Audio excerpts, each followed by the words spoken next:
Magandang araw. Ah, Ituturo ko sa inyo kung paano reprogram ng itong Luxet. So, based sa meron tayong software, and then papakita ko kung ano yung mga sequence ng card na pwede natin i-reprogram. Ito, system, program,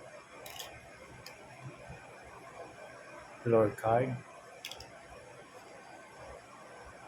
foreman card, guest card,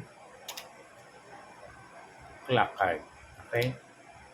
Bago tayo mag-start sa door lockset, so kailangan natin i-check muna yung ating card. So, i-input natin dun sa ito, reader. Then, check natin. Punta tayo doon sa operation. Check natin. I-read natin. So, sa ngayon, ang nakalagay, wrong number. So, pwede natin modify. And, okay, successfully. Okay. So, and then, exit tayo. Pupunta ngayon tayo sa issued. Lagyan natin doon. Kunyari, admin.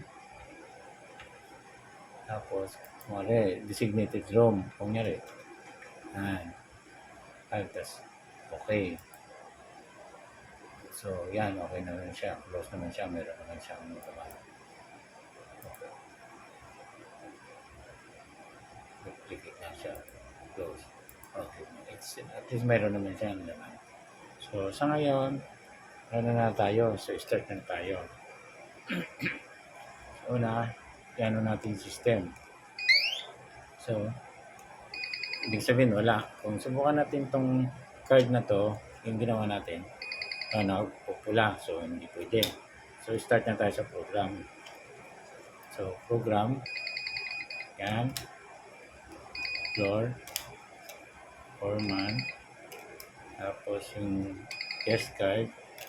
Tapos yung clock card. Tapos, wait natin. Then, pag nag-stop, itap ulit natin. Yan. Saka natin gamitin ulit yung itong ginawa natin guest card. Yun. Ayos na. Gumana na. So, yan. Yan yung tawag nito. Yan yung reprogram. Kung halimbawa, hindi na magamit yung yung card talaga, reprogram yan. Pero meron naman tayong pinaka foreman card. Ito kasi master card. Kahit hindi mabuksan nito, kunyari meron tayong ibang card. Yan, ayaw. Pero ito, pwede niya buksan. Yan, kasi foreman yan. Pinaka master card siya. So, okay. Yun sa reprogram. Salamat po.